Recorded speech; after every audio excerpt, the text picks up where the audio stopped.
নাজিৰাত ফুটুকাৰ ফেনত পৰিণত জল জীৱন আঁচনি।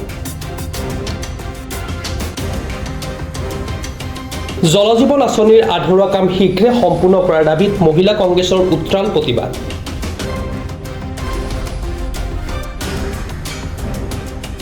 ঠিকাদাৰৰ প্ৰাপ্যধন মুকলি কৰি দিয়াৰ দাবী। মহিলা যুৱ কংগ্ৰেছৰ সমদল ধৰ্ণাৰে উত্ৰাল প্ৰতিবাদ। জনস্বাস্থ্য কাৰিকৰী বিভাগৰ নাজিৰা উপ সংমণ্ডল কাৰ্যালয় ঘেৰাও প্ৰতিবাদী কংগ্ৰেছ কৰ্মী। ঘৰে ঘৰে বিশুদ্ধ খোৱা পানী যোগানৰ বাবে প্ৰধানমন্ত্ৰী নৰেন্দ্ৰ মোদী তথা বিজেপি নেতৃত্বাধীন কেন্দ্ৰীয় চৰকাৰে ৰূপায়ণ কৰা জল জীৱন আঁচনি সম্প্ৰতি দেশ তথা অসমৰ প্ৰান্তে প্ৰান্তে ফুটুকাৰ ফেনত পৰিণত হৈছে।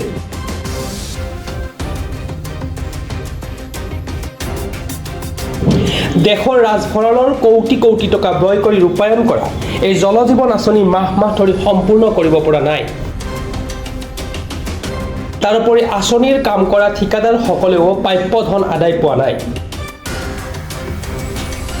জনগণৰ ধন ব্যয় কৰি ৰূপায়ণ কৰা জল জীৱন আঁচনিৰ আধৰুৱা কাম সম্পন্ন কৰা, ঠিকাদাৰসকলৰ প্ৰাপ্য ধন মোকলাই দিয়া, জল জীৱন আঁচনি ৰূপায়ণৰ ক্ষেত্ৰত বৃহৎ কেলেংকাৰী, সম্পূৰ্ণ বিফলতা আদিকে ধৰি বিভিন্ন দাবী কাৰ্যকৰী কৰাৰ দাবী জনাই আজি নাজিৰা ব্লক মহিলা কংগ্ৰেছ কমিটিৰ উদ্যোগত শ মহিলা যুৱ কংগ্ৰেছ কৰ্মীয়ে নাজিৰা নগৰৰ মাজেৰে সমদল বাহিৰ কৰি জনস্বাস্থ্য কাৰিকৰী বিভাগৰ নাজিৰা উপ সংমণ্ডল কাৰ্যালয় ঘেৰাও কৰি চৰকাৰ বিৰোধী ধৰ্ণাৰে উত্তাল প্ৰতিবাদ সাব্যস্ত কৰে। চাওক, অতি দুৰ্ভাগ্যজনক কথা যে জল জীৱন মিছন আঁচনিৰ যি দুৰ্নীতি, কাৰ্যকৰণী ক্ষেত্ৰত যি বিফলতা, যি দুৰ্নীতি, সেয়া আজি সমগ্ৰ ভাৰতবৰ্ষৰ ভিতৰত অসম আজি দ্বিতীয় স্থানত হৈছে। তো গতিকে জল জীৱন মিছন আঁচনিৰ যি দুৰ্নীতি হৈ আছে, ঠিকাদাৰসকলে আজি পৰ্যন্ত যি তেওঁলোকৰ প্ৰাপ্য পোৱা নাই, আৰু জল জীৱন মিছনৰ আণ্ডাৰত যিমানবিলাক কাম এতিয়াও সম্পূৰ্ণ হৈ উঠা নাই, প্ৰায়বিলাক কাম আধৰুৱা হৈ আছে। তো গতিকে আজি আমি নাজিৰা মহিলা ব্লক কংগ্ৰেছ কমিটিৰ উদ্যোগত আৰু নাজিৰা ব্লক কংগ্ৰেছ কমিটিৰ সহযোগত আমি ইয়াৰ পৰা আমি অসম চৰকাৰ তথা জনস্বাস্থ্য কাৰিকৰী বিভাগক সকীয়াই দিব বিচাৰিছোঁ যে জল জীৱন মিছন আঁচনিৰ অধীনত যি দুৰ্নীতি হৈ আছে, এই দুৰ্নীতিৰ সঠিক তদন্ত হ'ব লাগে। আৰু অনতিপলমে ঠিকাদাৰসকলে যি প্ৰাপ্য পোৱা নাই, আমি গম পাইছোঁ যে জল জীৱন মিছনৰ আঁচনিৰ যিসকল ঠিকাদাৰ আছে, এই ঠিকাদাৰসকলে তেখেতলোকৰ প্ৰাপ্য নোপোৱাৰ কাৰণে তেখেতসকলৰ যথেষ্ট অসুবিধা হৈছে। বহু ঠিকাদাৰে আত্মহত্যাৰ দৰে পথ বাছি লোৱাৰ তেওঁলোকে হুংকাৰ দিছে। গতিকে সেই পৰ্যায়লৈ জল জীৱন মিছনৰ আঁচনি দুৰ্নীতিত গৈছে।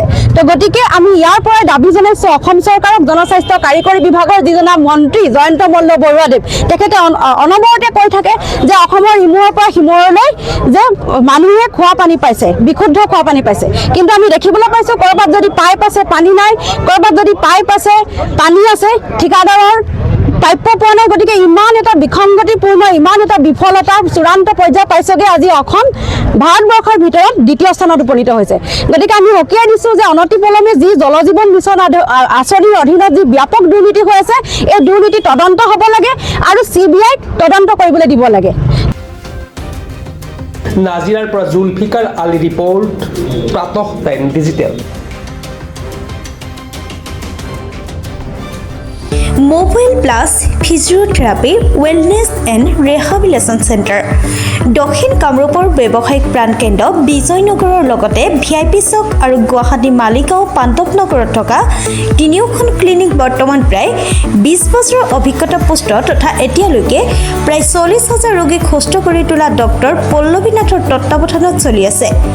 এই ফিজিঅ'থেৰাপি চেণ্টাৰ তিনিটাত বৰ্তমান অভিজ্ঞ ডক্টৰৰ দ্বাৰা যিকোনো জটিল ফিজিঅ'থেৰাপি চিকিৎসাৰ লগতে যিকোনো ৰোগীৰ ঘৰলৈ গৈ চিকিৎসা সেৱাৰ সুব্যৱস্থাও ৰাখিছে।